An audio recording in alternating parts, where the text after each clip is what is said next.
Like and subscribe for more info on products, sales, and training with Pierre Finkelstein.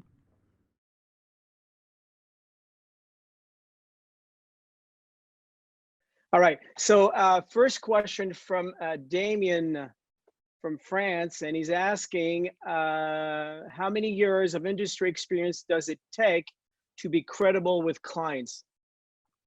Well, the short answer to this, Damien, is that uh, there really is no time limit to be credible. I think, I would say 5 years would be the minimum. So you have at least a body of work you can show, and then you can have your client or prospective clients to be somewhat satisfied that they are in good hand with you.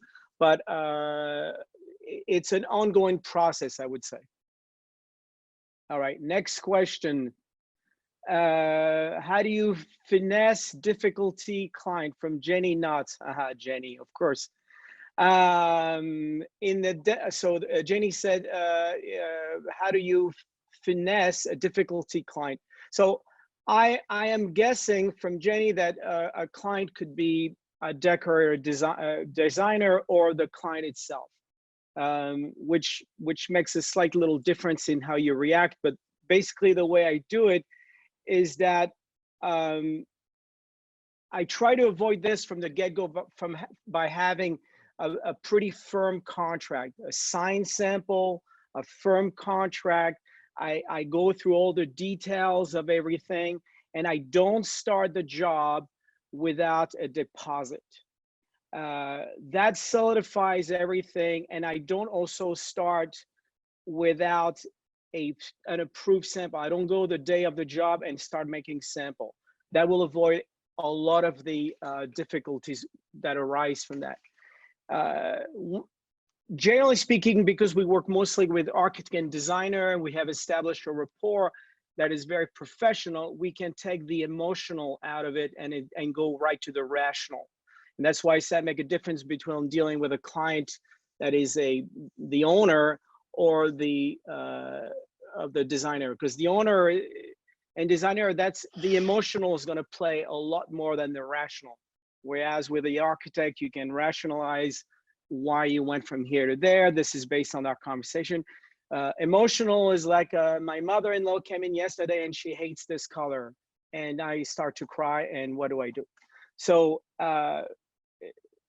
it's never easy, but I found to be honesty and firmness bundled together, so to speak, is probably your best route. You have to play in away from the emotional and go for the rational. You wanted this. This is the reason you wear that. Your mother-in-law thinks it's too pink. Well, she has a point because of this, but remember the light situation. You try to reason your way into it, not out of it.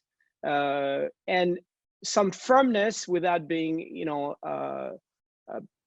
too abrupt is always good, because certain clients do like to be told or stirred into the right thing. So, and make a compelling argument. Don't react to emotional and to, well, if that's it, I'm taken out of here.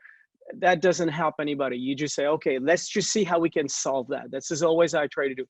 Okay, it's going to be an extra because we're changing, but if we just change now this coat or overglaze, we'll be able to take care of this situation. That's how I handle it. I hope I answer your question. Now, from John, sometimes designers are, I would say filthy, no, are flighty and change of flighty, I'm not even sure. Okay, so they're flimsy, I guess, and change their mind as a project progress. Do you decline to work a second time for someone like that? I don't decline a lot of things. So I would say I try, again, I want to try to use reason and have a frank conversation. If it's a designer and it's an ongoing pattern, yes, absolutely. I would say, you know what I say to them, I'll say, I don't think we are compatible. I try my best. Obviously, we're not a good fit. So, best of luck. And as soon as you start with this direction, usually they ring it back and say, you know, I'm sorry, you're right, we can fix this way. But generally speaking, I look at each job as a potential client, and yes, there are some more difficult, and one way to deal with them is to put a premium on the pricing, to say, you know, I know with this guy, I'm gonna have to redo 10 times more samples, so I'm tacking on right away a 20% on everything. And you may also tell them very directly why you're doing that, and say, well, last time I had to redo this and that because you didn't make up your mind, so now I've padded the estimate to include that. And usually it helps. But if it's more a incompatibility of temperament, it's best to say, you know what, sorry, it's not your fault, it's not my fault, we're not compatible, best of luck, and you move on, because you don't want issues. All right, now I have a long question from Kate Whitson. I want to see Kate Whitson is. Where is she hiding? All right, I don't see her. Oh, here we go. Hey, Eva. All right, here's the question. How does Pierre make his company desirable to these companies, more commercial customer, designers, architects, etc., and align his business so they want to hire him over and over? Is it presentation? Does he network with them? Does his website do the job? Is the word of mouth? Why is that, apart from quality of work, that a new potential designer is drawn to use Pierre's business? Whew, that's a long question. All right, Kate or Kat, I'm gonna answer this question in several segments throughout. You will see there's a lot of this, but I will tell you this, and some of you that I worked with me in the past can attest to that, and have done so as well. Professionalism is the #1 reason I get hired. And I would say as far as this, you may be a better businessman than you are a skillful painter, and you will most likely be working more than a skillful painter that is a bad businessman. And what I meant by that, the way I make myself desirable, and I'm talking with designer and architect, is that we work on a very professional level. I remove again, you're gonna hear me say that a lot, the emotional out of everything and go with the rational. Here's the sample, here's the project, here's the date, this is when we start, this is when we stop. And because they're completely relieved of any micromanagement, any issues with dealing with us and dealing with temperament, even if I'm priced higher than somebody else, that alone will make me more desirable than someone with similar skills, because you're constantly wanting to make them, you know, feel at ease with, they give you an assignment and they come back and it's done and there's no drama. And every day I send a report, this is what we've done, we're a little behind here, but tomorrow you're gonna catch up there. You have a problem with this, the wall's not prepared there. This is, how do we do this?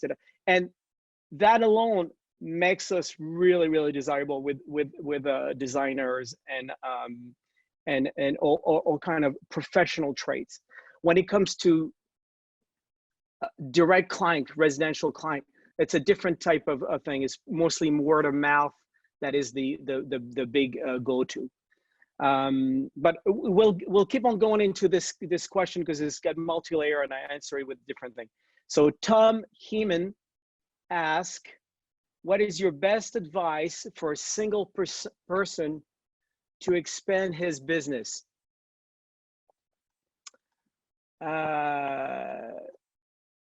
Single person to expand his business. Well, I would say that you want to take as much work as possible. I think, you know, you don't want to say no to a lot of things, and whatever you do, you want to do it with the highest standards you can possibly achieve, even if it exceeds the budget you were given. And what I meant is that you have to be your worst critique and things that you see that the client may not see, you want to correct before somebody you know finds about it, that.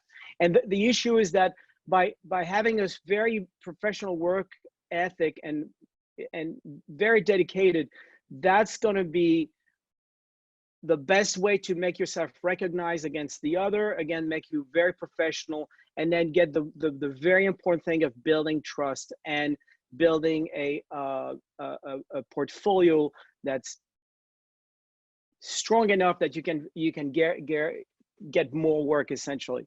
But really, the main thing is always work, always do things. You know, sometimes you do things you're not really, that's not as interesting, but you want to really push as much as possible and build up that portfolio as you start as a single work or operation. And always, you know, point out where you can improve, talk to your client and so forth, and build up a relationship where your reputation is growing. As your reputation grows, the word of mouth grows, the referral grows, and so forth. Okay, we have another question from the Netherlands, from Richard Ellison. Where's Richard? I'm trying to see who people are, if they are. Oh, here we go. Richard is here, but is unvideoed. Okay, so Richard said, in the Netherlands, there is a small market for full paint work. Do you have any tips on how to reach the small number of customer that needs this kind of work? Again, we're going back in a similar question here, but I would say this, the Netherlands has a very rich history of decorative painting, even though it may have fallen out of favors in recent years, but the fact that you have, like in England or France or a European country, a rich history of decorative painting, you can use that to seat your knowledge, first of all, and also make a reference to those classical elements to your potential customer. Look, in such and such palace, they did this kind of work. In such and such town hall, there's a very good example of an ornament like this, an ornament like that. So having a country that has a very rich history of decorative painting, I think a plus. Now, to reach these people, you want to do work as much as possible that has a lot of public viewing, maybe a restaurant, maybe you know, a store. And it might not be the, you know, the most interesting thing to do usually, these type of things, but it gives a lot of traffic, and that to me is a very good way to catch those full finishes work, and also build up a really good portfolio. I mean, there's nothing that is more annoying than not having a good portfolio, showing some picture, and not just on a phone or an app, but having a printed, you know, old school type of thing that you can show somebody and have a tactile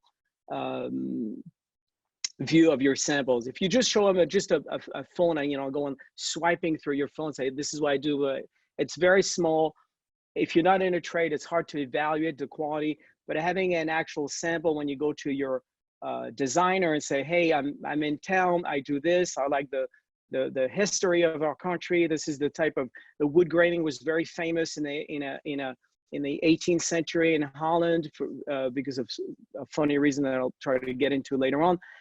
And so you can use these kind of to get you closer to getting some of those jobs.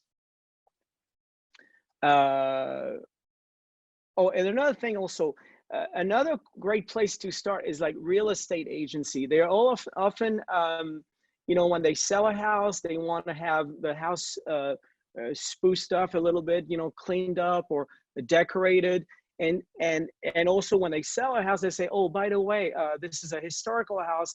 I know a painter that does wood graining, and I noticed here in the basement there used to be wood grain, or that door. Maybe, you know, if you buy this house, this guy could help you restore this house, that type of thing. So there's a good, you know, you have to almost hit every aspect and see which one sticks.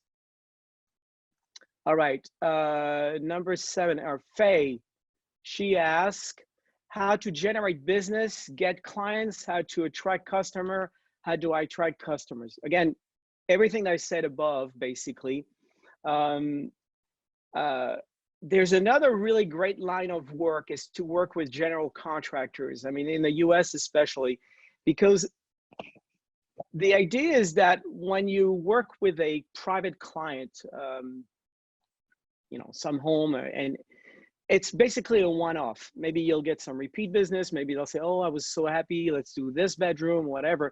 But aside from the people that are visiting their homes, you're not getting exposure.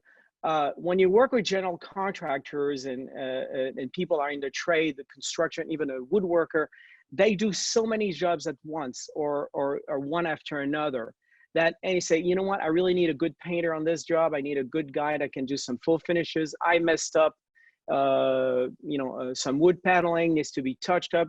You're the go-to guy. So working with the general contractor,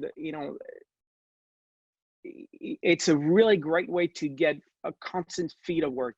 Not always the most, challenging in ways, because they want to make money on top of you, and they're going to try to, have you work on top of other works and other workers and so forth. But in general, they're a really good source of everything. Again, it's not just putting all your eggs in one basket and just do it all, only work with contractor. You got to work with homeowners, with contractor, with architect, with designers, with doing restaurants, doing residential, all these things. That's what adds up. You don't always work with one thing, but there's always something that comes to mind. The other thing also I want to talk about, I made some notes this time. There's nothing wrong with the old-fashioned knocking on doors to designers and presenting your portfolio. And not just, again, apps and all that is great, the website, and it helps. It's definitely, but it's just a shot in the dark. You don't know who's watching your website. When you go to a designer, a place of business, hey, I'm new in town, my name is such and such, I have done this and that, these are my samples, and can I book some time maybe at lunch and show you, while you guys having lunch, a little presentation of my sample and drop some business cards.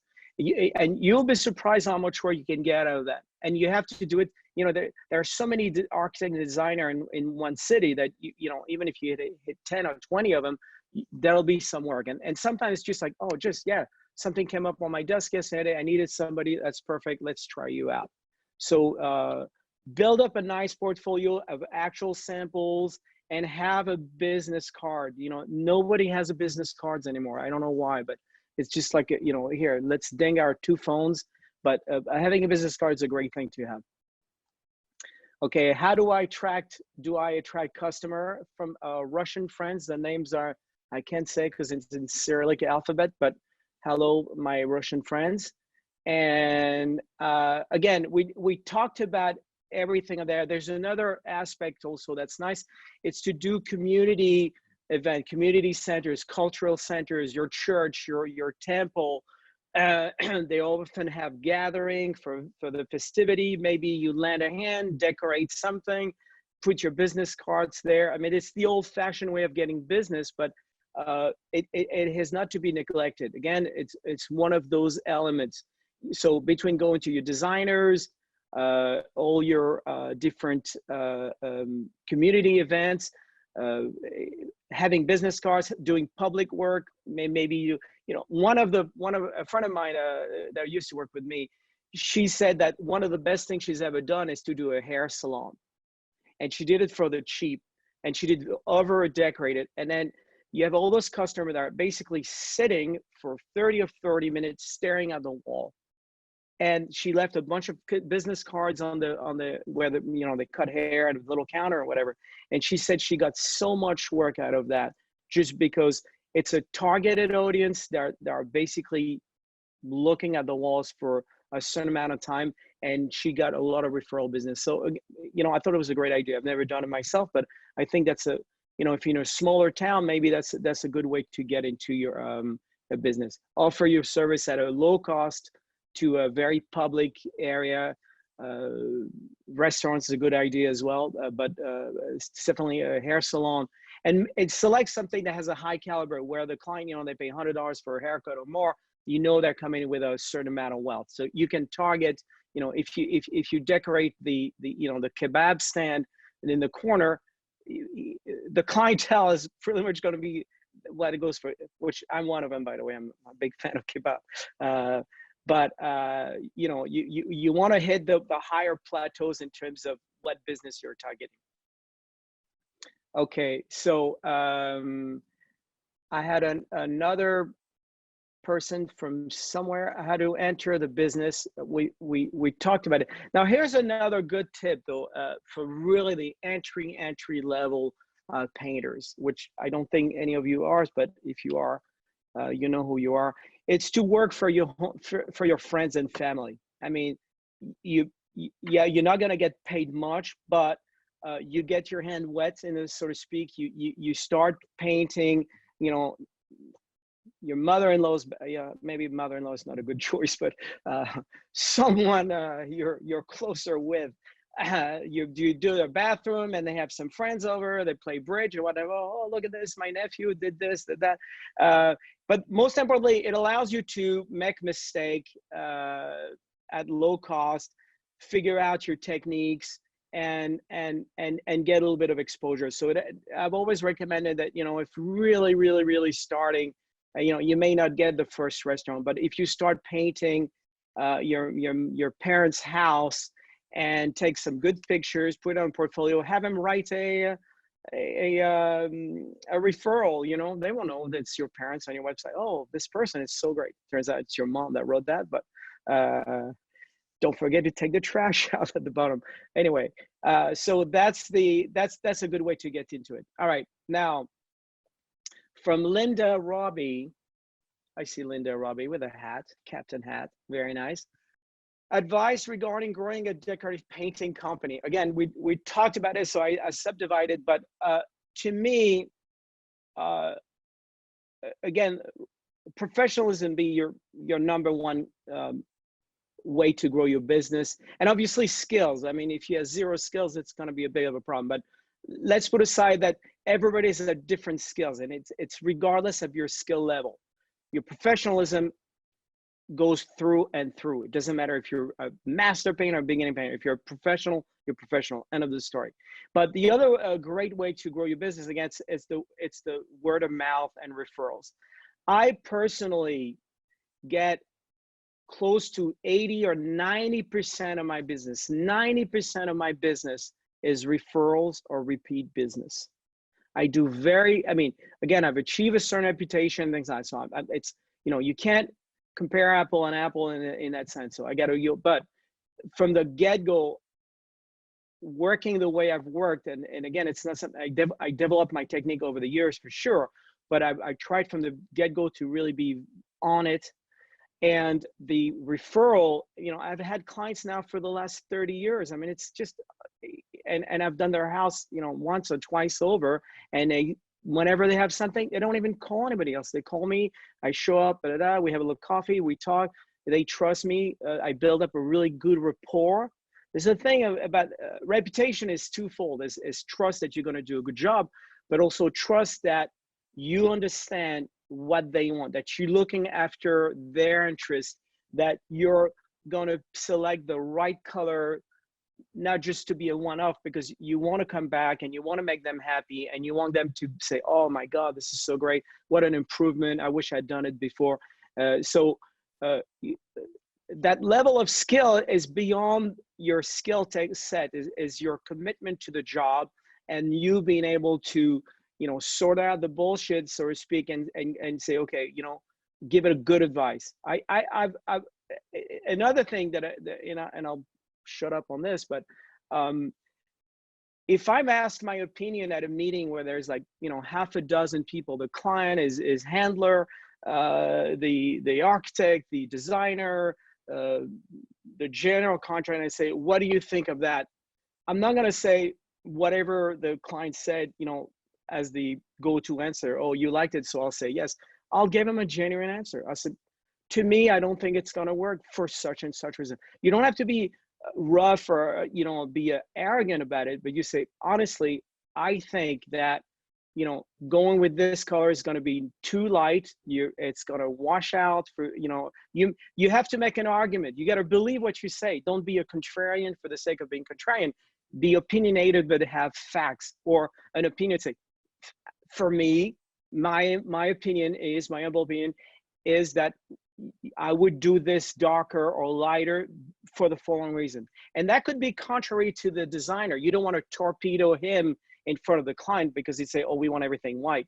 You got to also be smart because they're feeding your hand. But you could set them apart and say, listen, I think you're making a mistake because, you know, I've done in the past, if you have a glossy surface, it's going to show all the problem, whatever the argument is. And the end of this argument is this, is that if you've done something, it looks bad, and then you tell the designer or the client, oh yeah, I knew it because I know that this does that. It would have looked, and why didn't you say anything? Are you mental? You know something I don't know, and you just to please me, you just say nothing? You're worse than worse. So I found that sometimes having a different opinion, but well argumented, has been a very good plus to tell him, hey, look, this guy knows what he's doing. You know, it's like a doctor. I say, I would do it differently, but you know, it's up to you. You choose what you want. You give him an honest opinion. All right. So this is from Pamela Talise, I'm not sure. How can one contact and develop new client in this time of lockdown? That's an excellent question. All right, well, so we're living a bizarre time, as you all know. Otherwise, I don't think you would be on a Zoom call at 2 o'clock on Thursday. So you have to use this downtime to do as much as possible for the future. I mean, you know, one would hope that, you know, eventually things are going to go back to some normality. We don't know what that is. You know, we don't want to be gloomy, but at the same time, we don't want to be over optimistic. So I personally, with my team, we've really put a lot of effort into using that downtime to organize our job, organize our handbooks, our manuals, do things that I haven't had a chance in the last 10 years to do because I just have been so busy, you know, organize my paperwork, think about the future, call back my clients. I make a list of all the people that I have to work with, and gradually, not now, I don't send them a mass email. A little bit, hey, how you doing? Is everything good? You talked to me about that job a month ago. Do you think it's still happening? Gradually, I'm trying to send those, casting as many lines in the water as possible. And also, you know, in a week or so, we're probably going back to New York to be locked down, at least in my shop. I'm going to work on new sample, experiment. Our friend Jason here, I know, has been doing a lot of fantastic sample. You use your time wisely. You know, how often are you given, you know, I don't know if you want to take an opportunity, but it is, you know, you may choose to think it's an opportunity to have this time where you can deal with your own stuff. All, you know, a closet full of brushes and paint that have been accumulated for years. You go and start cleaning up. Make your job more efficient. I mean, we want to talk about what the future looks like, in my opinion, but this is the best time, you know, to you know, make lemonade out of the lemon, is to, you know, work on your technique, clean your shop, organize your shop, organize your listing, you know, maybe do your website cleaning up, add some new photos, take picture of things that you have. Use this time as much as possible, and that, when things open up, will, I pretty sure, will help a lot to secure a new client. And I'm constantly, once a day in the last 6 weeks, I've been reaching one of my previous clients. Hey, how you doing? Hope your family's safe. Let me know if there's anything we can do. Nothing pushy, nothing like, oh yeah, give me some work. Just, hey, I'm still here. You know, I know you're busy, but I know we talked about a certain job, working with Peter Schmidt. I just sent him an email. How you doing? You know, when do you think we're gonna go back? He doesn't know more than I do, but we're in contact. We constantly keep this thing going. All right. So going on with Pontac. That's a nice. So we're at the half-hour mark if you want to start wrapping up. My God, I can't. I'm going to over at the beginning. All right, I'm going to go speed through this. Broad speculative, do you think a formation of 1 year of decorative painting in faux is enough to learn a different type of faux? So no, I don't think 1 year is enough. Although I did this in 6 months, it was not enough. You learn an alphabet, but you don't learn how to put a word together. The only thing that's going to make you a pro and you can launch your business is to practice. 95% practice, 5% talent or luck is what I say. So it's great to do a year formation in a school. If you have a good school that can give you a year formation, you're going to get a broad spectrum of what it is. But until you get your own job and get dirty, and we talked about that in the 20 minutes before, all the different things you can do to do that, you will not be able to be a speed painter or somebody that'll be feeling at ease, I think. But listen, when I started, I went to my first job, I took my notes with me and I started reading them as I was painting. I mean, there's no shame in that. But the night before, I drew some wood. I try to remember. But I used to go to the job with my book, with my notes, with reference of photographs, and sit down and say, oh, that's a good wood sample. Let's do that. And because I didn't have the cerebral knowledge of all the woods and marble I have now, that for the most part, I don't really need to do that anymore, but I always do the night before. I look through my files, say, oh yeah, that's a good way of doing this, looking at my notes. And that's how you beef up your technique. Okay. From Rodney, do you ever use subs on a project, i.e. plaster, straight painter, wallpaper? The only time I do is for preparation. I have a list of a few of them. Some of them are here with me that I recommend for a job. We work it in such a way that I make no secret that it's a contract that I'm giving up to somebody else. We work out a deal sometimes. This is always a good policy. But I don't do a sub where I say, here's the job. I'll come back in a week when it's finished. So, it's either I don't do it at all or I control it. Because if you put your name on it, you're liable from the success, but also the failure. And you don't know, if you're not there, whether it's going to be successful or not. And if I can't do a job, or I'm not interested or something like that, I'll say, listen, I can't do it, but I recommend you can use this person. I've used them in the past. They're very good, and work out a deal with it. I remove myself and I can work out a deal with that person if I need to, but essentially there's no hidden agenda. All right, so Heather, a great question. What is your best advice for my service-based decorative painting business transitioning into selling a product/products, marketing, distribution, everything else? That is frightening. Yes, it is frightening. So I wasn't sure how to answer your question. If you're thinking about business as in you want to sell stencils and brushes and things like that, you're not going to get any advice from me. No, I'm kidding. It's a difficult business. I mean, doing a mercantile type of business is difficult. If you're talking about transitioning and selling product as in painted finishes, furniture, screens, and stuff like that, is that what you were talking about? Yes. I can't hear you, but if you hit your head, okay.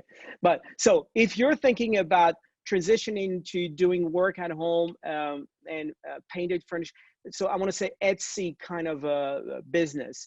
Again, you're gonna have to use the reputation you have built up as a painter, as a decorative painter, and use it and say, this is the type of work I do on site, but now I've just launched this type of new, hand painted screens and furniture, and are you interested? It's, to me, my short answer to that is it's a business on its own. In other words, if you don't do it 100%, it's going to be difficult to make it take off.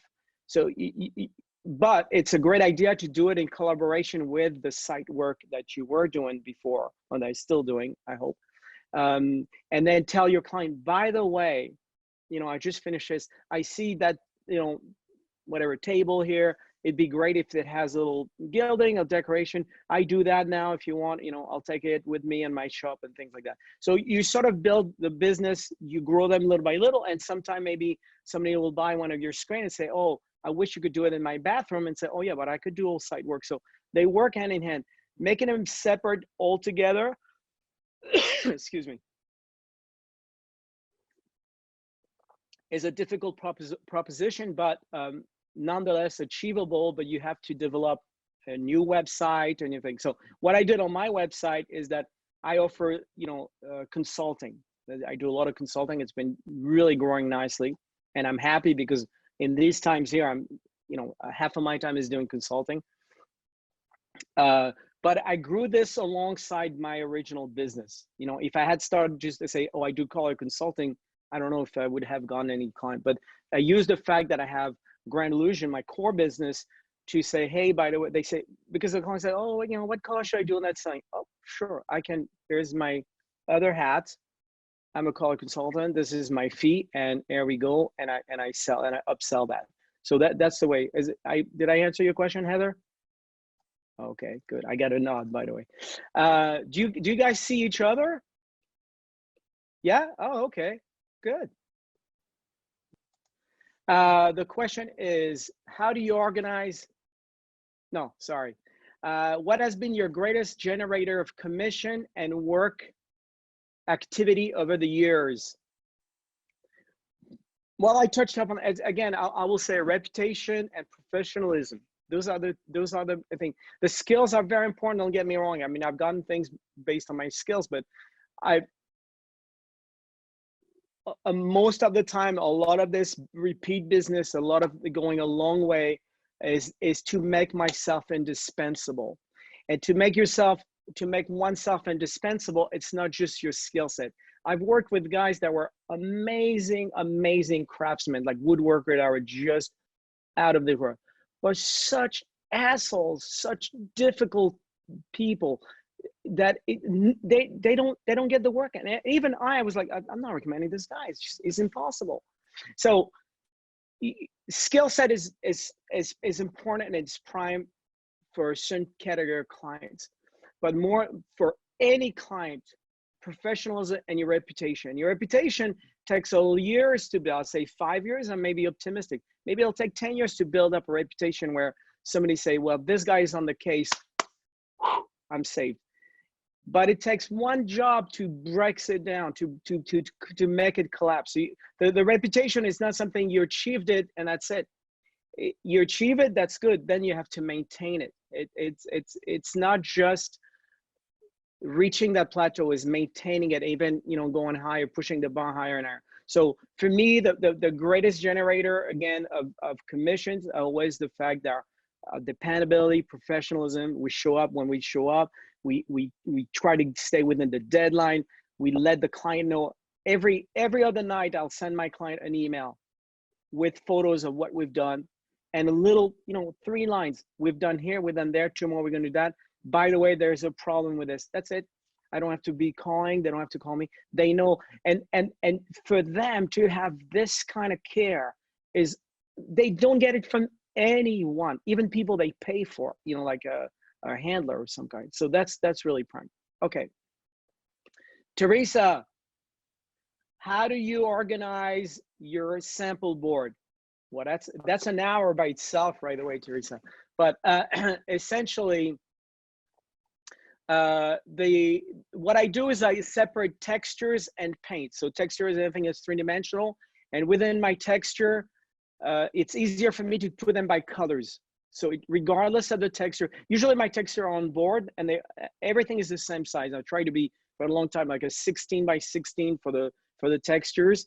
And this time I'm putting by colors, because I notice when somebody comes to my shop and say, I want a texture, they have no idea what they want in terms of texture, but they say, I want something pink or blue or whatever. So I put my texture by colors, and then when they say, oh, you know, I don't like that color, but I love that texture, then I can focus on other texture of the same but different colors. So I'll just say, this is the wrong color, but this is the texture I would do with this color, that type of thing.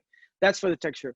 In terms of the paint finishes, I break them down in category: wood graining, marbling, glazing, stippling. Within each category, I break it down even further, and trompe-l'oeil and stencil, and everything is in plastic envelopes. So it's still kind of a mess because we moved, and so we're still in the midst of organization. But in my drawer with wood graining, within that, I have 7 different pockets. I got the pine, I got oak, I got walnut, I got everything like this. So when somebody say, oh, I need this and that, I can quickly pick it up.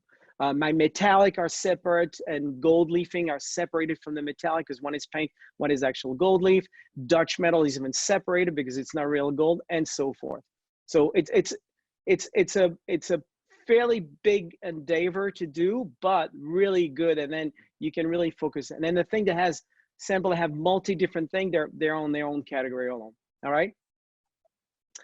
Julian Gauthier, my good friend. Do you think it is important to show your jobs on social network to get visibility and more jobs? Yes, to some degrees, but I don't really believe in it. Here's the problem with social media. First of all, you're going to reach people that you already somehow reached, because there are millions of accounts that you're going to look for hashtags or names that you recognize.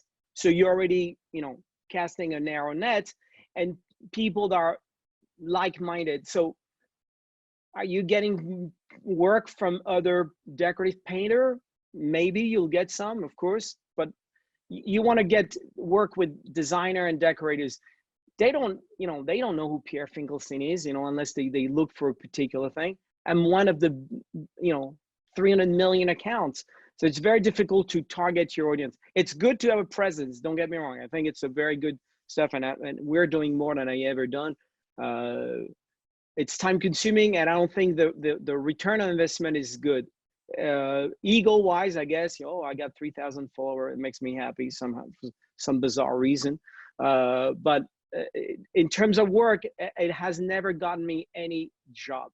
What has gotten me job, though, is portfolio, is knocking on the architect door with a portfolio, and then you can show them your thing, and they can follow you. That's fine. But the initial contact, you're gonna have to do it. The one thing I wanted to talk about is to talk about the future, because I think that was a really good, and then we can wrap it up. Techniques are techniques. We could talk a little bit about it, but I want to talk really about looking at the future. I think there were some really good questions, because I think it's important to wrap up with this. So looking, Diane Corso said, new opportunity after the city reopens. This is my take on it. And again, I'm maybe an odd bird, because I'm sort of in a different sphere in some ways. But my take on the thing, the general idea is that I want to compare this a bit to, for all of us in the US here, to 9/11. What happened after 9/11, everybody was, the market took a tumble, the real estate, was not great. And what we realized quickly, and it took a little 6 months to catch up, is that in fact, we had after that, subsequently to 9/11, the best years in terms of work. And the reason is people start cocooning. They said, you know what, I'm not traveling anymore. I want to stay in my house. I want to redo everything. And I think my hope and estimation is that the people that have been, and the wealthy people, I won't say everybody's the same, but the wealthy are going to give us work, that have been cooked up in their houses, wherever they are, in the Hamptons or, the mansion or whatever it is, for months and weeks and months at the time. They're going to say, you know what, I can't stand this bathroom. I hate this thing. The people that were forced to stay in place where they used to, hop around the islands or whatever, are going to make some decision. And my instinct is that there's going to be a boom in more on the high end for sure, on our industry, and hotels also. They want to attract new people, a customer. They're going to use some of the time to reinvest, rethink themselves out. And so I firmly believe that after the the pandemic is under control, if it's ever completely under control, I think there's going to be a strong market for high-end decorative painting. The unfortunate thing to that story, it's a double-edged sword, and to some people it'll be pleasing and to others it won't, is the fact that it's going to get rid of all the loose planks, what we call the loose planks, or the rotten planks in a business, the fly-by-night operation, that the disruptors that have not carried themselves correctly on jobs or technically. And I think that the bottom is going to collapse definitely. And hopefully none of you are in that category, but this is also, it's hard, it's sad to say, but it's almost like a forest fire. The stronger trees are going to stay regardless. And in that sense, is it an opportunity for us? Maybe there's more work there. Maybe it'll clean out, you know, the thing. Has something happened like this after 9/11 with all this? So there were in the US probably like 50 or 60 decorative painting school, quote unquote, where they're more product school. Now there's half a dozen. Again, a lot of everybody wanted to be, you know, an instructor overnight. That collapsed again in the same reason. So I believe there's going to be some good changes in that sense, and I'm hopeful. I mean, I don't want to be like a gloomsday. That's the end of the world. There was another question about the future. It was saying, do you feel the decorative painting industry is changing, and how? That's from Janine. Where's my Janine? No, I don't see her. Anyway, I do believe there's going to be some changes. Just like I said, I think people are gradually going back to more classical aesthetic. It's coming back. We went to a minimalist aesthetic where it's all cement and things like that. And I see now wood graining, which we hadn't done for years, coming back. Marbling is coming back. Ornament painting is coming back. And also, I also think that because there's abundance of digital, of Instagram, and instant gratification. You see something, I got to swipe right, swipe left. That all this digital stuff, the G-Clay that was so big, 10, 20 years ago, everybody did G-Clay, there's like thousands of people, you can buy an artwork online and get a poster and stick it to your thing. All this thing is just make people more starving to a hand-done approach of things. So I feel strongly, I hope I'm right, that also this is going to help, going back to the hand done, to the more traditional, to the a little more inaccessible type of work. I think texture, things that have a visual component are going to be also very strong. That's what I think. I got a question from Jason Evers, my good bud from London, from North London, I should say, North London. What do you anticipate will be the greatest challenges facing our business in the post-lockdown? So that's a beautiful question. I think the biggest problem is going to be efficiency. And this is I am preparing as much as possible, but I know, especially in New York City, where we have to take an elevator to go to the jobs, where you used to cram 15 guys in a 1 square meter elevators at 9 in the morning, and there's a line of 40. That operation now is going to take 2.5 hours because it's going to be 2 guys per elevator. Bring your tools the night before, and don't go out to lunch because they're shutting it down. No traffic into this. So I think our biggest challenge is going to reside in efficiency of work, and in trying to manage the safety of work, of the workplace, the social distancing. We're going to have to wear masks, gloves, glasses. If you're under the illusion that in a month from now we're back to normal, I think you need to have a reality check. I think the wearing the mask and the gloves we have that for at least a year, if not 2.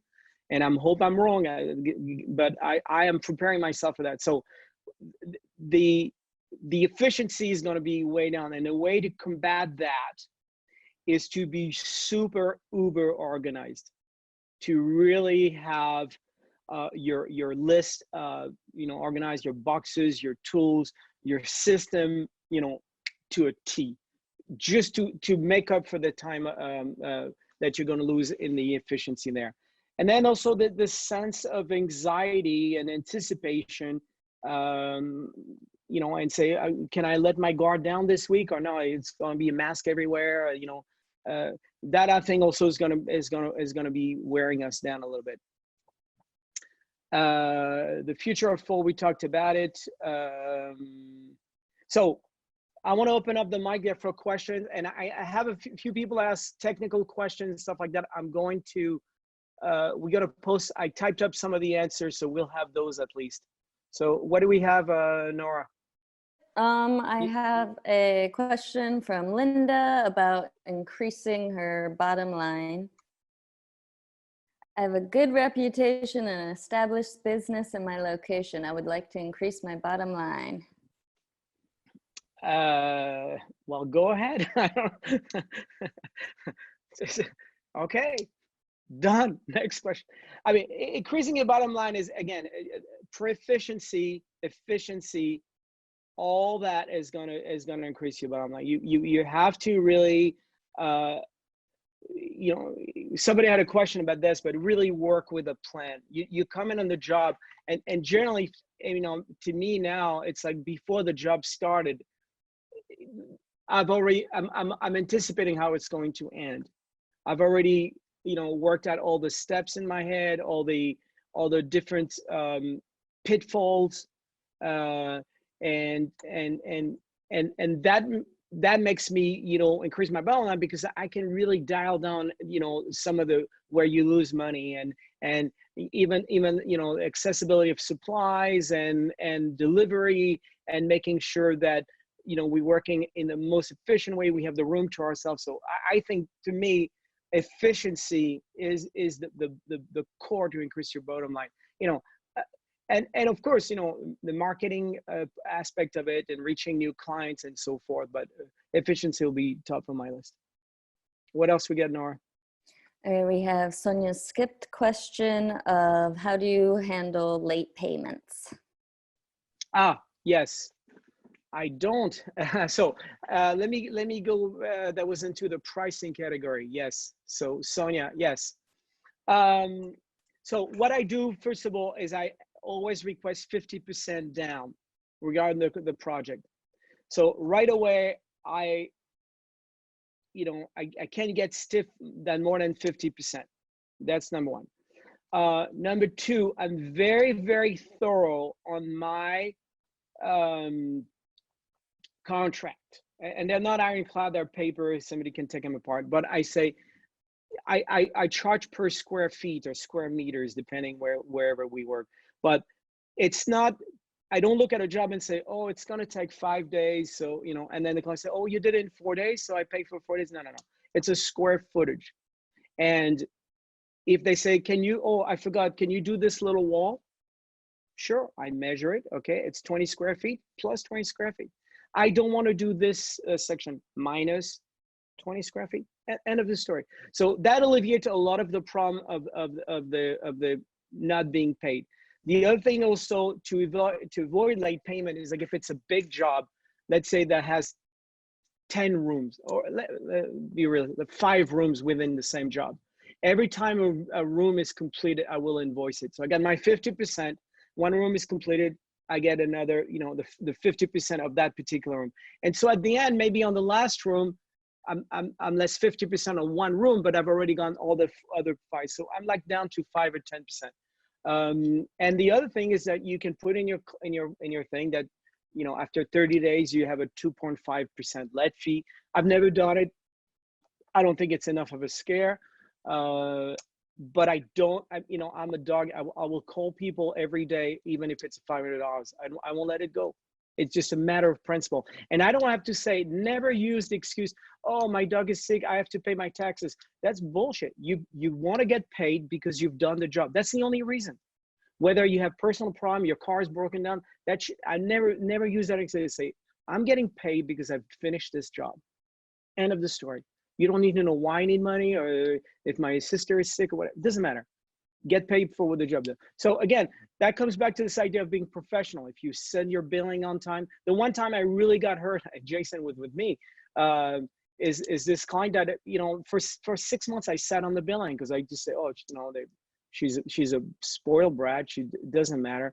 And I completely, you know, I led the billing. And so when I sent her the bill, she had a heart attack. She said, I never authorized this. And it took me a year and a half to get paid. I did get paid, but it was a lot of anxiety, and it was my own fault for not invoicing as it was happening. Laura Martin is wondering if you would be interested in doing a Zoom meeting with her scenic arts students from the Royal Welsh College of Music and Drama, and if you would Royal Welsh, that talk sounds to them about presenting their work in portfolios and websites, as it's unlikely they would be having a physical exhibition this year. I mean, this one should be taken offline, but I definitely, you know, it sounds like I'll run it by Jason. He knows all about the Welsh Society there. But yes, it's exciting. We'll talk about this, but this is off topic. But you can reach out through Nora, and then we'll decide. But why not? It sounds like a great opportunity. What else we got, Nora? Brittany is wondering, what's the best way to organize your shop? To organize it is the best way to organize it.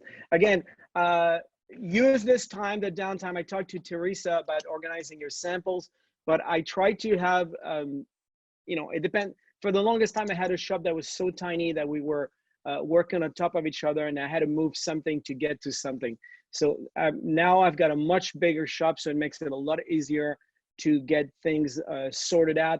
But I've always had a very detailed organization on my shelvings. Like every shelf is labeled, so all the paint, the oil goes there, the water goes there, the tape goes there, and it's all labeled. So when people need something, they know to get it. When they want to put it back, they know where to get it. So organization is the key thing, and I try to put at eye level the items I use the most, and up high or down below the items that are either very heavy for the below or that I use the less on top. But we've done really a big job in organizing, labeling, making actually a detailed map of what we have. And also the other thing that I want to tell you that's really been a great trick for me is I have two tables, one wet table and a dry table. My wet table is when I do my sample, I got all my paint, I got all my stuff. And my dry table only has my notes, my tape, my sandpaper, anything that cannot touch paint. So that way, when I take notes, when I do a sample and my hands are wet and things, and I go to my dry table, I write my label, there's never any, I mean, sometimes there is, but we try to avoid having that. So you try to make a system that's efficient for you, and depending on the size of your space. And go online, go on Instagram. You see, you know, some people post their shop. They're really well organized. I love to look at woodworkers' shop because generally they're pretty anal about putting all their tools and lining them up. And I try to follow that model. So I have a pegboard with all my brushes, and they're not just all brushes. They're all the spalters, the water, all the oil, the tooth, or the thing. So and we label them with those little sticky labels, and we every week we do a full cleanup, making sure everything is at the right pegboard, and we got a good system. All right, what else? All right, we have two questions about hiring and joining your team in America. Do you hire mid-level decorative artists to work with you in America? Yes, I do, but again, that's a more personal thing. So let's do that offline, and we would consider a thing.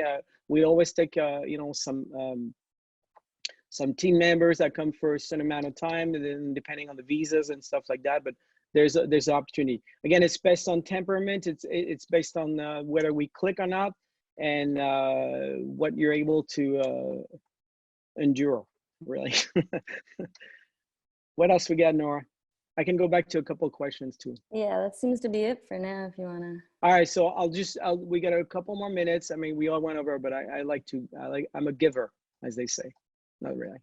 I want to go back to a couple of questions. That was how to contact your client. We talked about that. Do you use no. Pricing. Okay, that was a good. How do you know how to price yourself competitively, Laura Martin? Wherever you are, Laura. I don't I don't try to price myself competitively. I price myself for the work I can deliver. If you start pricing yourself competitively, your competitor will do the same, and he brings the price down. I don't know if you guys seen Curb Your Enthusiasm, where they're, he started a spike store, and he lowers the price of the coffee each time, and it goes down to 50 cents a cup of coffee to get the business. You're losing money. So being competitive. Be competitive by skills, be competitive by being professional, be competitive because you deliver on time, be competitive because you show up on the day you show up and you end up on the day you show up. That's how you're going to be competitive. Lowering your price is a gimmick that will not last. And the other big problem that you guys don't realize, and again, sometimes, you do that because there's an incentive, but if the incentive is to get the job no matter what, the client next time say, well, last time I paid, $10 a square foot. Why am I charging $15 for the same thing? Well, last time I wanted to beat the other guy. I say, are you mental? So, when I go to the supermarket, the price of butter is the same for me or Bill Gates. We pay the same. There's no difference price based on your wallet. And I think my approach to decorating is the same thing. It's the price. I don't charge more for wealthy client or less for less fortunate client. I charge for the value of the work I put in. Now, I command probably more money than some others because I've established, you pay for 35 years of experience as opposed to somebody that's got 1 year of experience. That's the difference. You go to the Porsche dealership, you're going to buy a Porsche. That's, if you want another car, whatever, Hyundai, nothing wrong with it. That's where you go. There's no wrong or bad answer, but the bad answer is to go into the Porsche dealership and say, can I have this at the price of the Hyundai? No, the guy's going to say, no, thank you. Go somewhere else. So I don't think that your competitiveness comes from your quality of work, not from your pricing. And that's my take on that. And finally, we had, how do you gauge your value? Figure out how to price your work when writing contracts, and whether or not offers of discounts or in trade to build experience affect the value. That was from Virginia. Well, yes, of course. Again, the great equalizer is I price per square foot. Now, why is my square foot price, 25, where somebody else will charge 15 for maybe the same? Again, I'm bringing a certain set of expertise and knowledge that none entitles me. This is the value I put into this. And again, in New York City, our rent is astronomical. My insurance, they're up to 30,000. Peter works in New York. He knows we paying an insurance an arm and a leg, and the exact same business across the bridge in Jersey will be a tenth or somewhere in Arkansas will be paying a tenth of what we pay for insurance. And you can get a warehouse in Texas for $1,000 a month. So of course that goes into my price for my square footage price. And I've built up over a year a certain, a tolerance of knowledge to what it is the cost is. So it's hard to give you a figure, but the one thing for sure is that if you charge per square foot and then consider all your overhead and things like that, you'll come up with a number. How do you expand your business with more people? Who's that from? Who Linda. came up with this? Gee. Well, Linda, I'm gonna have a private conversation, a consultation with Linda. She is milking this for all she got. Good for you. I applaud you. Yeah, I've always been a proponent of hiring people to help you get there. The problem is when you have too many people and then you're working from them, they're not working for you because you want to keep everybody busy and you're constantly getting jobs that you not normally want to get because you haven't help and things like that. So you got to be very careful when you decide that job. No matter what, if you're a single painter, definitely get somebody just to tape, just to carry your stuff. I mean, I'm being, not get your coffee, but just to help you concentrate on talking to the client while the job is being set up. Here we go. A star of the show has showed up. Yeah. This is the end of the day for me. All right, Maya, can you sit down for a second? Sit down, Papa. Yeah. All right. Okay. So yes, do hire somebody and see how it works, but it has to help you. And I think there's about go back there. Oh my God. There's about a lot of things that can be done with an assistant, and it'll make you be more efficient. So I think it's a very good idea. From everyone here at Faux Brushes, thanks for tuning in.